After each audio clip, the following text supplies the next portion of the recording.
अस्सलाम वालेकुम, मेरा नाम डॉक्टर सुम्बुल सालिक है और मैं DHQ हॉस्पिटल लुकारा में एज अ फिजियोथेरेपिस्ट काम कर रही हूँ। आज जिस टॉपिक पर मैं बात करना चाहती हूँ वो है वुमेन हेल्थ। मेरे पास यहाँ पे क्लिनिकल प्रैक्टिस के दौरान मोस्टली जितनी भी पेशेंट्स आई हैं उन्होंने हमेशा एक ही कंप्लेन की है कि उन्हें लो बैक है। और लो बैक पेन की अगर उनसे हिस्ट्री ली जाए तो उनमें मोस्ट कॉमन जितनी भी फीमेल्स होती हैं उनका सी सेक्शन हुआ होता है। सी सेक्शन के बाद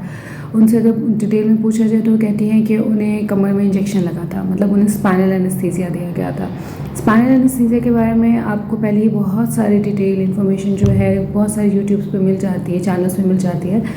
लेकिन जिस बारे में मैं बात करना चाहती हूँ वो ये है कि हमारे यहाँ की जो पाकिस्तानी फीमेल्स हैं वो इस चीज़ को कंसीडर नहीं करती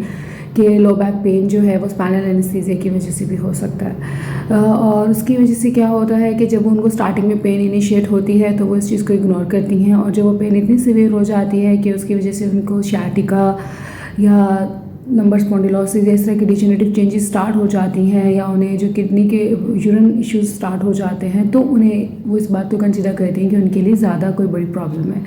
इसका सबसे अच्छा हल यही है कि ड्यूरिंग प्रेगनेंसी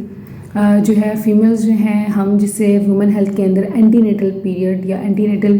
केयर बोलते हैं उसके ऊपर ध्यान दें, और इसके साथ बाद में प्रीनेटल केयर और पोस्टनेटल केयर के ऊपर ख़ास तौर पे ध्यान दें। तो इस एंटीनेटल केयर, प्रीनेटल और पोस्टनेटल केयर का मतलब ये होता है कि ड्यूरिंग प्रेगनेंसी जो फीमेल का टाइम होता है अपने बेबी के साथ उस टाइम उसे कुछ एक्सरसाइजेस करनी चाहिए ताकि उसकी बॉडी के ऊपर ड्यूरिंग प्रेगनेंसी हार्मोन्स की वजह से बहुत सारे चेंजेस आते हैं। सबसे इम्पॉर्टेंट उसके जो मसल और लिगामेंट का जो लेंथ एंड टेंशन रिलेशनशिप होता है वो अल्टर्ड हो जाता है, जिसकी वजह से उसके जो बेसिक कोर मसल्स होते हैं जो कि उसके स्पाइनल मसल्स होते हैं, एब्डोमिनल मसल्स होते हैं, वो वीक होना स्टार्ट हो जाते हैं। और लिगामेंट की लेग्जिटी मतलब लिगामेंट ज़्यादा ढीले हो जाते हैं, लिगामेंट लेग्जिटी इंक्रीज़ कर जाती है,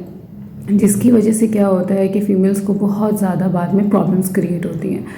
अब उसके लिए सबसे अच्छी चीज़ ये है कि पोस्ट नेटल के पीरियड के बाद मतलब जब डिलीवरी हो जाती है तो फीमेल को कोई ना कोई फिजियोथेरेपी सेशन या योगा या जिम इस तरह की फ़िज़िकल एक्टिविटी में इन्वॉल्व होना ज़रूरी है, क्योंकि जैसे वो फिज़िकल एक्टिविटी में इन्वॉल्व होंगी उनकी मस्कुलर्स जो रिलेशनशिप इम्बैलेंस हुआ है वो नॉर्मल होना शुरू हो जाएगा। तो इसके लिए कुछ एक्सरसाइजेज होती हैं जैसे कि ब्रिजिंग हो गई, विलियम फ्लेक्शन हो गई, कोबरा पोजीशन हो गया। इसके अलावा मैकेंजी एक्सरसाइजेज बहुत इफेक्टिव होती हैं। तो जैसे भी कोई भी फीमेल हो तो उसको सब ज़्यादा ज़रूरी है कि वो अपनी डिलीवरी के फ़ौरन बाद